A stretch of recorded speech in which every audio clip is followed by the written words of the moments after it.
Hey everyone, welcome to another episode of the Easy Conversations podcast, a podcast about having easy conversations. I'm your host, Furkan Dandia. In this week's episode, I sit down with Daniel Silk, who is the host of the Life Changes You podcast. Daniel shares his story about adversity and dealing with fibromyalgia and how he's been able to battle through this condition and maintain a positive mindset. Daniel and I also talk about what are the things we can do to change our mindset and deal with adversity. I really hope you can get a lot out of this episode, and if at the end you could leave a 5-star review, I would truly appreciate it.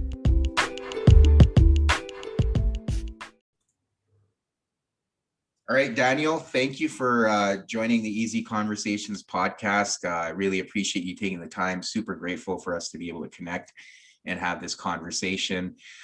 Before we get started, I just want to give you the opportunity to introduce yourself, some of the work you're doing, and then maybe even touch on the podcast you have.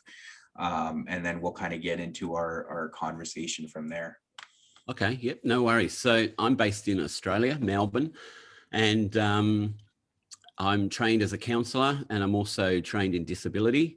So I run my own business, which is helping people with a disability learning how to communicate in a better way so that they get their needs and wants addressed, and so that they can also learn to stand up for what they want and sort of advocate for themselves. And the offshoot of that also is that I want them to have a connection of friends, that so when parents pass on, brothers, sisters, they still have connections that are valued and valid, rather than just being put into, say, a group home where they don't know anyone and then they don't have any more contact with anyone that knows their story. Mm-hmm. So I've been doing that for the last 2 years. And and I also run a podcast called Life Changes You. And that's been running since November 2019. We've had a couple of breaks last year due to COVID, where we couldn't get guests on because of either everybody crashing the internet, so there was no bandwidth left to actually speak to anyone, or otherwise they had their own dramas and concerns that they needed to work on. So last year was pretty full on, I think, for everybody around the world. But so I do a lot of conversations with people about what inspires them in their life, how they inspire people. A lot of people on there, and I use this in a broad term, are normal people. They're all people who have done great things, but they're the normal everyday people that you don't really hear their stories. And I think that's important because we can learn a lot from those around us. I know I've been influenced by a lot of people I hang around with in my circle and who I've met through my life. So we have conversations. I do talks. I generally don't do as many talks as I used to because I find I don't have time to sit down and write something that I want to talk about. And yes, it is a lot easier to get someone on and then just let them talk and you just go, I understand where you're coming from. I love that I became a counsellor, and I love the work I do. It doesn't feel like, some days it does feel like I'm getting up and having to go to work. Most days, I just can't wait to get in and see what we can do for the day. Yeah, no, and that's amazing. And I think, you touched on normal people's stories, and that's kind of the platform I've been wanting to create as well. I was inspired about through just meeting people in everyday life and hearing their story of adversity and being inspired. And kind of the same idea, how can I share those stories? And that's kind of the inspiration behind my podcast, is being able to share everyone's story that, like you said, you may not hear about otherwise, or it's not publicized, or doesn't get enough media attention. No. because they're just regular people like everyone else who are struggling and fighting their way through their everyday struggles. So that's kind of the goal of my podcast as well. I'm also training to become a counselor part-time, doing school and stuff like that in psychology. So I think it's amazing. And one of the things, what inspired me to reach out to you so, I fully appreciate you have your own podcast with your guests, but today, Yeah, it's your turn to talk. I know. First Um, time. but, I really want to hear your story and kind of talk about, the adversity you've been able to deal with, and the work you're doing every day to kind of, motivate yourself and deal with those struggles. Okay. Well, look, I'll start. Up until I was around 39, I worked like a bull. Like I would work 13-hour days, 5 days a week. On the weekends, I would be out with friends, family, and pretty much I never stopped. I never took any time off sick. I hardly took holidays because I just liked working. And then first of all, I got a thyroid disease, which is called Hashimoto's, which means that your thyroid is underactive. I started putting on all this weight. I started getting cramps in my hands, in my legs. And my doctor said, oh, you just need to exercise more. And I said, well, look, I'm exercising. I'm working nonstop. I'm on my feet all day long. I don't stop. So we did some tests. They found that I had the thyroid disease. And he said, look, just take this tablet every day. You'll feel better. Well, after a few months of taking it, I didn't feel any better. I still felt terrible. I just was losing energy. Then I started getting a bad stomach and I thought it was the medication. So they went and did tests and they found out I had celiac disease. So this was 6 months after I was diagnosed with Hashimoto's disease. And before this, I'd hardly ever had a day off sick. When I was younger, I had appendicitis, but that was it. Mm-hmm. So life was looking really good. And then 3 months after that, I started feeling really, really tired. Like I just wake up in the morning. I didn't want to go to work. My brain was all foggy. And I just didn't understand why I was feeling so unwell. So I went to different specialists. And in the end, they said, look, you've got chronic fatigue syndrome. You're just exhausted. You need time off. So I started off taking 2 weeks off work, which for me, as I said, I don't take holidays. So 2 weeks was really hard. But those 2 weeks I slept. They did a test for glandular fever. No, I don't have that. After 6 weeks of being like sleeping 24 hours a day, not being able to get out of bed. If I did get out of bed, I'd walk to the couch, I'd have something to eat and I'd be asleep again. And so after 6 weeks, I was still off work. It ended up being 12 weeks off work. And I just didn't know what was going on. I actually thought at some points I was dying because can't think of the word, lethargic. Yeah. It was just so intense. And people would say to me, oh, if you just go back to work, you'll feel so much better. And I said, if I could get off the couch, I would, but my alarm goes off. I wake up, I go to the toilet, I have a drink, I have to go back to bed. I just can't stay awake. So anyway, this went on for 3 months. At the end of the 3 months, and just tell me if I'm boring you because no. Story. No. So I mean, after 3 months. after 3 months, I decided, look, I have to do something. So what I did was a lounge room, and look, I'm no good with measurements, so I can't tell you how big the lounge room was, but it wasn't very large. You had a 3-piece suite in it, TV, coffee table. I decided, look, I'm going to vacuum the floor. And so I vacuumed a quarter of the floor, and then I had to lay down and go to sleep for 2 hours. Then I vacuumed the next part. So I did it in quarters. And by the end of the day, I'd vacuumed the lounge room. Now, usually I would vacuum the whole house in about 20 minutes. So to do the lounge room was like, it was almost like, wow, I've achieved something today. Mm-hmm. And gradually each day I built on those things. So it's a long process, and, everybody's different with chronic fatigue. Also, at the end of those 3 months, I was diagnosed with fibromyalgia as well, because I had constant pain everywhere. So my fingers would feel, you can't explain the pain. And nowadays I've learned to live without any pain medication, because the pain medication will either knock me out and I'll fall asleep for 24 hours, or I will just be feeling like that and I wouldn't be able to talk.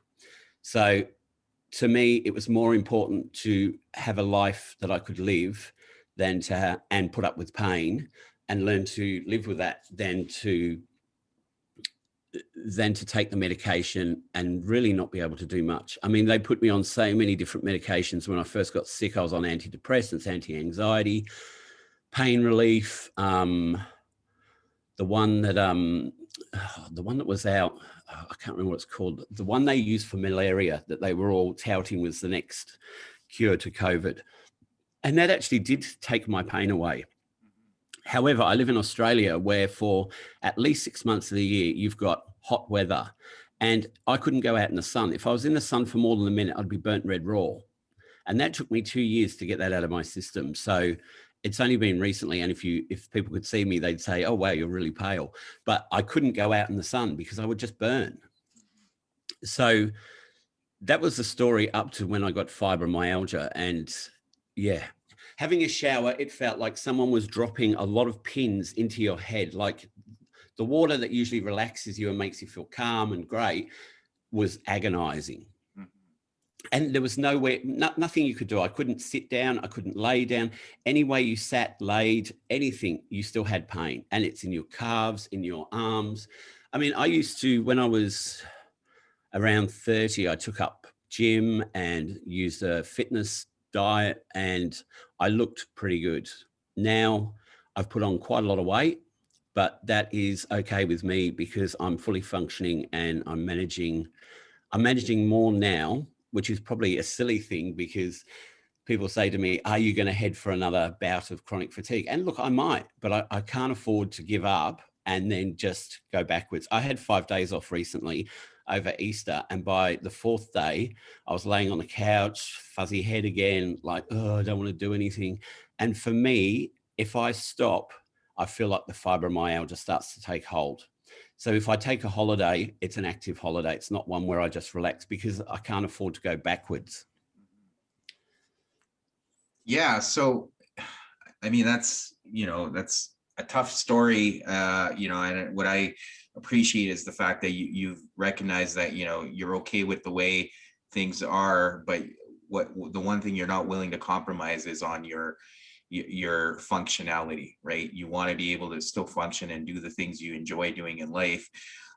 So when you were going through all of that and trying to figure out what's going on, like, what was that like from a mental health perspective? Like, it could be agonizing just in the sense of not knowing what was happening and being able to, push yourself to get up every morning. Well, I think the worst part about that was that I would see, and I had a GP who was a specialist in chronic fatigue, and I would go and see him. And the first time I saw him, I was with him for 90 minutes, and he wrote 8 pages of stuff. Mm-hmm. And he said, what we're going to do is we're going to go through this list and get everything done and see what it is. And at first they found my sinuses were compacted. So I went and had nasal surgery where they cleared all my sinuses out. You're going to feel a lot better after this. Well, I did for about 2 weeks. Then it continued back on. And the mental health aspect is because you don't know what it is. And every specialist you saw said, well, we've tested you for all of this and none of that. You haven't got any of that. So it must be fibromyalgia. But the mental part is that you still don't know what's wrong with you.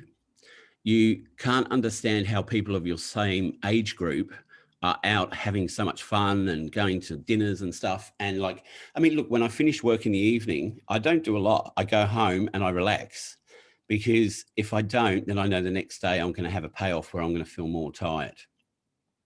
But yeah, you do feel depressed, and it's mainly a depression of not knowing what's wrong with me. Am I going to die? Am I okay? How do I get through this? And so you have to work on that each day. And some days I'll wake up and think, oh God, how do I get through today? And after the first 5 minutes, you get up, you have a coffee, you have some breakfast, you have your shower, and then you start going, okay, I feel all right today. I think I'm going to be able to do this. And then you just get on and do it, because I know if I stay in, have a day off, I'm going to go backwards. I do have days where I'll have 2 or 3 days in a row where I have to take like a mini break where I just sleep for 3 days. And people say, how do you sleep for 24 hours a day? And I go, look, you don't even realize you're doing it. After 3 days, you wake up and you start to feel good again. So I call that my repair cycle. It's almost like taking your car to the garage. I need that 3 days, probably every 6 months, to just recharge my batteries and feel better about what I'm doing, where I'm going. And you can have days where I'm a big believer in lists, because my brain, I don't remember as much as I used to. I'm still pretty spot on with what I need to do, but it's the things for that day. Anything that I need to do in the future, I need to write it down.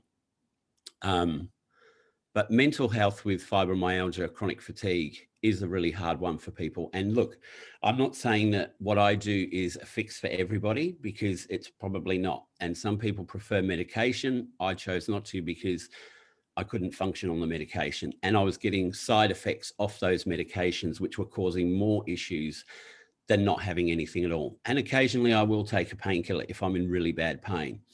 But I need to know then that I've got a day off the next day to get over it, because I need to be back in the studio working with people with an intellectual disability and or mental health issues. And I need to be on the ball. I can't be groggy because I don't know what they're going to be needing.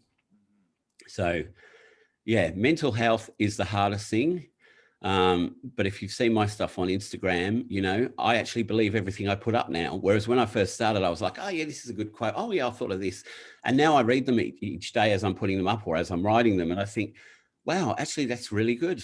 How did I think of that? Well, because your brain is now changing. And this is what I say to people about having negative thoughts. Negative thoughts, the more you think, like I was thinking when I was really ill, oh God, I feel so ill. Oh God, the pain. Oh God, you know, or oh, this hurts. Oh, I can't do this. You're telling yourself, I can't do it. But when you change that around and go, I have to do this, I have to move on, I have to try something, you find that that actually changes you. And you do feel more positive and you do have a brighter outlook. And it's not to say I'm happy jumping around all day long, because I'm not. And there's some days, if you saw me in the studio, because I've also got a really bad back injury, and I'll be walking like I'm 90. But then other days when I'm doing an online Zoom disco for people with an intellectual disability, I'm bouncing around as though I'm 20. So it's how you look at life in perspective and what you think you can achieve. And by that, I mean, the more you think you can achieve, the more you'll achieve. The less you think you'll achieve, the less you'll achieve. And I don't think people actually really get a grasp on that. You know, I think they go, oh, well, you know, I'm having a bad day and I can't cope with this and I can't cope with that. And there's lots of things that we can't cope with at that time, but we can move on from them if we want to. And if we might need some help from someone, a therapist, a friend, a family member, but we can always get through. It's amazing how resilient our brains are and our bodies are. Like I lost my dad 5 weeks ago, and I'm still coming to terms with it, but I had to realize that I still have a job I have to do. I still have people that rely on me, and I can't just go, okay, so that's it. I'm going to be in mourning for 3 months. And some people might say that's what they do, and that's okay. But for me, I knew I had to be back at work. I had to keep doing my podcasts. I have to help my mum, who's in her 80s. So it's a matter of working out in your brain how you can fix these things and how you can manage them, and then still have time to grieve. And I'm waffling, so I'm going to let you speak. No. First of all, condolences and about your father, and sorry to hear that. I think the thing you're touching on is really our mindset, right? And that's one of the things I try to preach as well. Is it's if you have that mindset shift, you can get through things, right? And that doesn't mean you don't grieve or you don't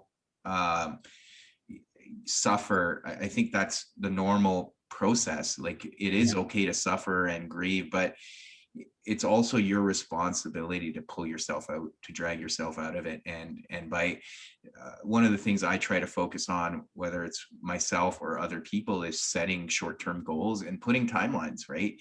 Like you said, mourning can be, for some people, they may need 3 months, or some people it's less, but you need to be able to put a timeline on it. And at the same time, hold yourself accountable, because the only person that's going to get you out of it is yourself. Along the way, like you said, you can ask for help, whether it's friends, family, therapists, but ultimately it's still your responsibility. Going to see a therapist, that's great. They can help you with some tools. They can listen to you. The same thing with friends and family. They're there to listen, but ultimately the ball's in your court. And if you don't pick up the pieces and you don't change your mindset, unfortunately, there's not much else anyone else can do for you. No. It's all within your control. And, I mean, I'm not going to say it word for word, but Maya Angelou had this quote that, you can't control the circumstances or the situations that happen to you, but you can control not to be reduced by them. Right. Exactly. And And look, that's, I've studied the grieving process through my Bachelor of Counselling. And when my sister and my mum were more upset than me, I sort of felt like I was there to help them. And then I'd go home and I'd think, well, I haven't done this step and I haven't done that step. And I thought, well, maybe look, because my dad was 84, and it doesn't mean I miss him less, but maybe I had adjusted to the fact that he was going to pass on. And I have some great memories of him, and I think about him every day. And I think a lot of people feel that they have to cry to show that they've grieved, whereas you can grieve without crying. And that doesn't mean you're any lesser or any different. It just means that we all handle things differently. And the way our brain processes it is the way it processes it. There's no right or wrong way. I mean, yeah, we can look at the grief process and we can look at a different process in grief, and we can say, well, I didn't do that and I didn't do that. But that is also someone's opinion as a psychologist, psychiatrist who's come up with that formulation. And we might be sitting on the verge of creating um, a new process because this is the process we went through. And that could be something that people then go, oh, wow, I actually didn't realize I didn't have to cry, that I could still get through this, and that's okay. yeah, no, absolutely. And I think one of the important things you touched on is everyone's process and the way they deal with things is different. And there's not, what I found is there's no one way of doing it, right? And you can help people add tools to their tool belt. But often, it's like your own tool belt. You're not going to use every tool there. You're going to use the one No. that you're used to, or the one that works the best for you, right? The one you have experience with. And that's kind of at least the way I look at it. I guess from where you are now, and in terms of the work you're doing, like, how are you able to, like, I know you've talked about it a little bit, but able to like keep that mindset of, okay, you know what, yeah, these are my circumstances, my health, I can control my health to a certain extent, but how do you keep yourself going and be able to still do the work you're doing? I know you touched on the fact that, you you have to help people, and you have your own podcast, but even with that, it can be tough at times when, you're just feeling weak, or in a lot of pain. What are some of the things you tell yourself to be able to get through? Well, look, with my dad, when he passed away on a Tuesday. And so I took that day off work.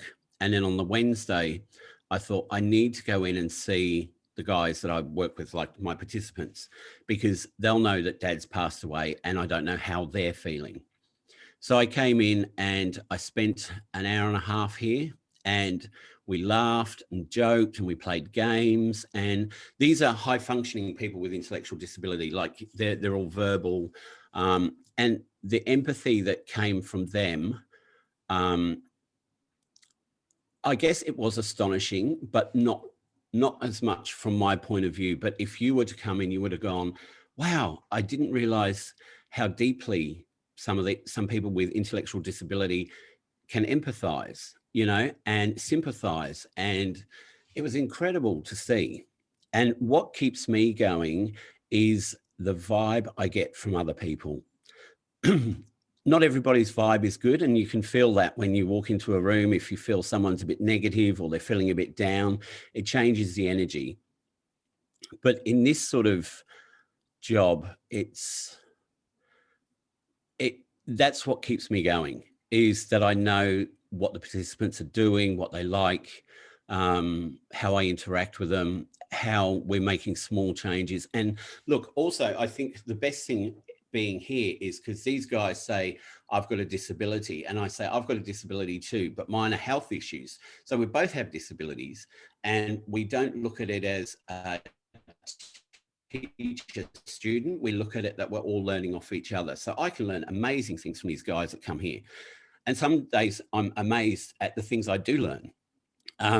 And their parents will say, oh, they've learned stuff from you. And I say, yeah, I learned so much from them. And they go, oh, what do you learn? And I go, I don't know, just little bits and pieces, the way they talk, the things they talk about, the things they're excited about.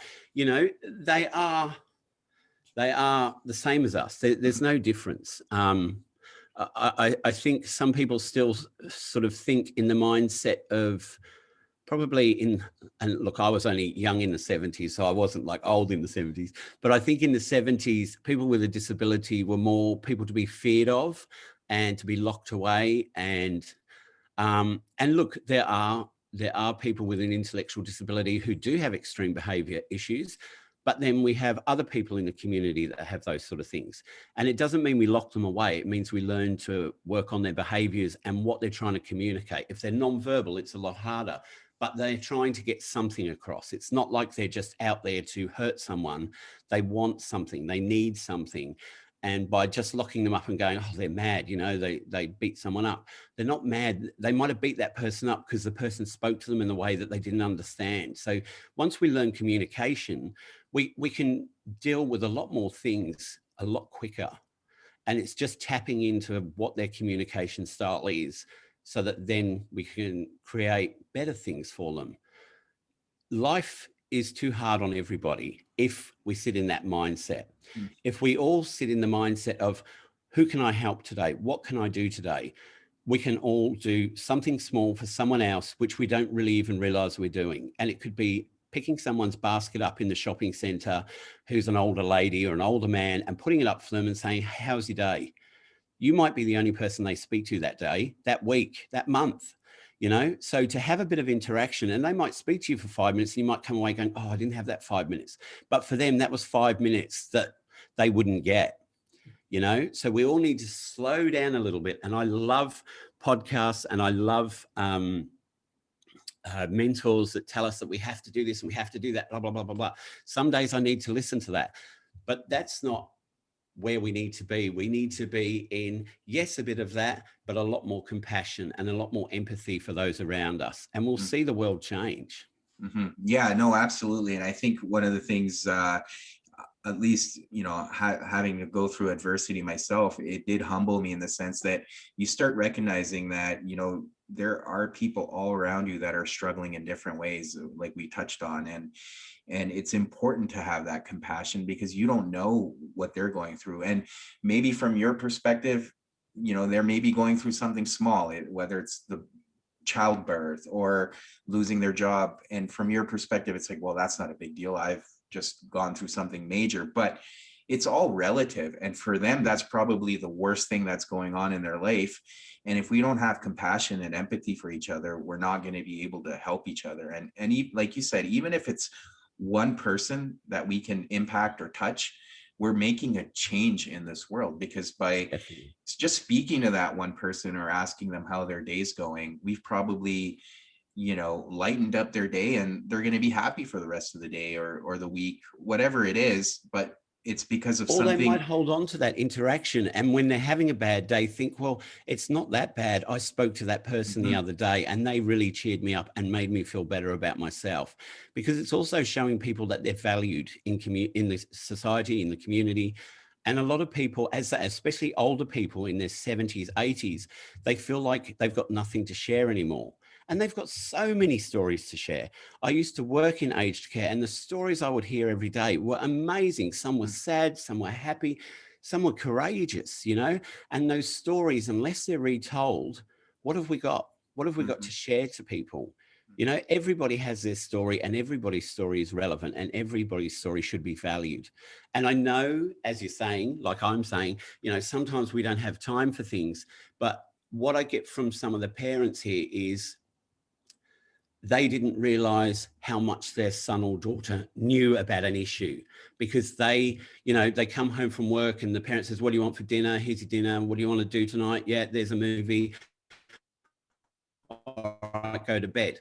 Whereas because we're here and we're working on communication, we're learning all these things, we say, oh, well, so-and-so spoke about, you know, the new prime minister and blah, blah, blah. And they went, wow, I didn't even realize they knew that. No, because you're so busy that you're not taking the time to sit down and say something different, which is going to open their mind up and let them start bringing new things in. We can all take on new information and we can all process it. We might process it in completely different ways. Someone with an intellectual disability might just remember the name of the prime minister and that they come from Australia or Canada. However, they've learnt something by remembering that. And that's great to have one more bit of information, then they might share that with someone else. So if we're all sharing information, and that's what's so great about podcasts nowadays, is we can all come on, we can all talk about things, excuse me, and hopefully people take one nugget of information from that and go, wow, I can use that now in my life. Yeah, no, absolutely. I think one of the biggest things that have motivated me or encouraged me about continuing to do this podcast, which just started off as like, you know, more of a hobby, but now it's become something like I actually enjoy doing, because not only am I meeting amazing people like yourself, but it's the people that listen and my friends or even strangers that have reached out to me saying, you know, I took this one piece of information and it's helped me, or just hearing this person's story has empowered me and or inspired me to keep working and facing adversity and getting through my issues. So like you said, it's really important. And one of the other things you touched on was slowing things down. And, you know, as much as, you know, as we started the podcast, you mentioned the pandemic, and as much as it's been difficult on people, myself included, you know, like the lockdowns and not being able to see friends or family or not being able to live my life normally. I think one of the biggest things I've appreciated about the pandemic has been the opportunity to slow things down. And that's just having that space where things are just slow. It has given me so much opportunity to look at other things and appreciate the smaller things in life that I necessarily wasn't doing before. So, you know, there's something to be said about slowing things down and just looking around you and appreciating everything else that's going on that we lose focus of because we're just going full speed at everything. Yeah, we are. Yeah, look, my sister passed away when I was 34. So quite a few years ago, 16 years ago. And she had breast cancer. And I had never really thought of what she said in really an important way. And I took her shopping and she walked really slowly because obviously she was probably in her last 3 months, but she was still trying to keep going. And she said to me, do you know what today? She said, I walked up the street and back again. And I went, wow, that's really good. And she said, well, I only really got to the third or fourth house because they had flowers in the garden and I stopped and I smelt them. And I went, oh. And she went, well, you know the saying, stop and smell the roses. And I said, yeah. And she said, well, I finally did. She said, because now I know I've got time. And if I don't do it today, when am I going to do it? Because she knew she wasn't going to be around. And that's what I mean by slowing down. There are so many things going on around us that we're missing because we're thinking about, oh, I need to do this. Oh, I need to get there. Oh, I have to have dinner with this person. And sometimes, I mean, I spend a lot of time on my own. When I finish work, I go home. I'll go and visit my mum on my way home. Then I'll get home. I might watch a bit of TV, listen to a podcast, write a podcast, read a book. But I actually enjoy my own quietness. And I have a dog and lay on the couch with her. And that to me is a blissful way to end the day. And I do have friends who are always out and about, and that's great. That's what they want to do. I'm interacting with people from when they get here in the morning at 8:30, 9 o'clock, right through to when they leave at 3:30. And if we've got an after program on, which might be a pub dinner or a disco that we have in the studio, then I'm working till 9:30 or 10 o'clock. And for me, having that time to process what's happened through the day, reflect on what's happened over the last few days is important. And also conversations you've had with people. Oh, did they say this? You know, but it's also coming down to learning counseling, psychology. You sometimes when you're talking to people, you might miss something that they said during the day and you'll go, oh, actually, they said that. I wonder if they're okay about that. And I was going to pick up on another point that we were saying before, is that what I read a quote the other day on Instagram, and it was something similar to psychologists and counselors will never give you a negative answer because they'll always see a reason to why something happened. And I realized that my studies were really cementing in my brain when someone drove in front of me and cut me off. And the passenger in the car went, oh my God, aren't you going to toot at them? And I went, I don't know what's happened to them this morning. They could have had an emergency with a child. They could have had a loved one die. They could be running late for work. Does it really matter? Oh, well, they can't do that. And I go, well, they have done it. So there's nothing I can do about it. I can scream and shout at them, but that's not going to stop them. They've gone now. So why don't I just let it be and realize that I don't know what's going on in their life? They could just be an asshole, but Mhm. we hope not. Yeah, yeah.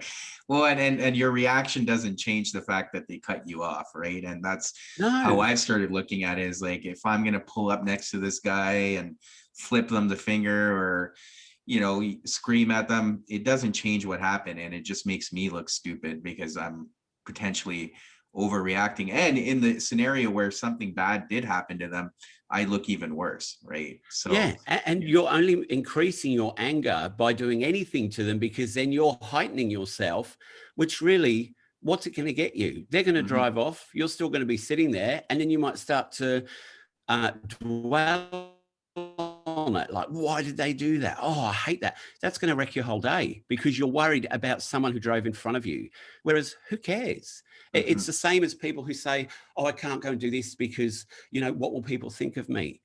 99% of the people that you're going to have an interaction with during the day don't give a damn about what you're doing because they're worried about their lives. And if you're walking along and you've got a bit of a limp because you've got a bad foot, who cares? Get out there and have that limp and do what you need to do, because those people probably won't even notice your limp, but you're walking along going, oh my God, they can see I've got a limp. No, they can't. They're busy thinking about they've got to do the shopping, get the TV show recorded tonight, talk to their husband or wife. And it's crazy how we construct things in our brain that aren't even there, but we do. And Yeah. I've learned with my training not to over catastrophize everything. And when I find someone that is, I go, oh God, you're over catastrophizing. And they're like, what do you mean? I go, well, you're just thinking of scenarios that haven't even happened and you're creating them into your reality. And in reality, they're not even your reality because they're not there. Yeah, no, I agree 100%. And I mean, as harsh as it sounds, like, majority of people are so over consumed with themselves that they're not really worried about what you're doing or saying. Like, No. you let them be. And I guess one of the other things we talked about, taking that space to reflect as you do at night. I think most people, at least what I've come across, is they're too afraid to sit in silence or be alone with their thoughts because they're worried about, and that's where real honest things come to you, right? When you're reflecting, Yeah, it's the thoughts that you've been avoiding all day or for months, and that's when you sit in silence and in that space is when those thoughts come to you. And I think most people are afraid to face those thoughts because of what they may learn about themselves, so they're better exactly. off just avoiding. And I think that's important to, the sooner you accept those thoughts, the better. Look, I don't know if you've seen it, but I was just looking up on my wall. There's a picture of a man walking. He's walking through a park with his little dog, and they've got two thought bubbles. And over the man's one, it says mind full, and it's thinking about everything during the day. And next to the little dog, it's got the dog just walking along, and it's got the same image as is in front of him, the trees and the sun. And I have that above my desk because I think we can all have a mind full, but when we are mindful, we actually explore what's going on around us at that moment. And that's a great place to be. That was one of the other things when I was sick. I would start going for a walk, and I was walking up to 5 kilometers in the end. But in the beginning, it was like I could only walk 5 minutes. But as I did, I'd listen to the birds, dogs barking, people talking, the wind in the trees. And it brought me into reality and to this is what is now. And this is what I need to do. Mhm. No, that's amazing. And Daniel, I want to thank you for coming on here, sharing your story, and imparting so much wisdom. And at the same time, I just love your energy, you know, and the wisdom you've shared. So thank you so much. It Super. was an absolute pleasure. And look, considering it was my first one, and I don't generally do podcasts for other people, not that I don't want to, but I just feel like, what do people want to hear about me for? You know, if they want to hear about me, they can hear me on my podcast. And sometimes that's why I let the guests do all the talking so they don't have to listen to me. Yeah, no, I think you've got to, you know, like I said, everyone's got a story, and yours is also very inspirational, and I hope people can learn a lot. So, you know, again, I'm super grateful for meeting you and having this opportunity. I guess for people that want to find you, whether it's social media or online, or get a hold of you, speak to you, what are some of the ways they can do that? So the podcast is Life Changes You. It's on Apple and Android, Google. I'm on about 15 different podcast platforms, so you should be able to find me. I've also got a website which is Love Changes You, lifechangesyou.com.au, and I'm on Instagram at life_changes_you_podcast. So I'm a bit everywhere, but that's okay. You either Yeah. like me or you don't, but it's all got to be positive. Yeah, no, I appreciate it. Thank you again. You know, thanks for That's doing this. fine. It was a really good conversation. Thank you. I hope I didn't ramble too much. No, no, not at all. That's where the guests come in and talk, right? So Yeah, thanks again. no worries. Thank you. Well, that's the end of the episode. Thank you again for tuning in. As always, please leave a 5-star review. And until next week.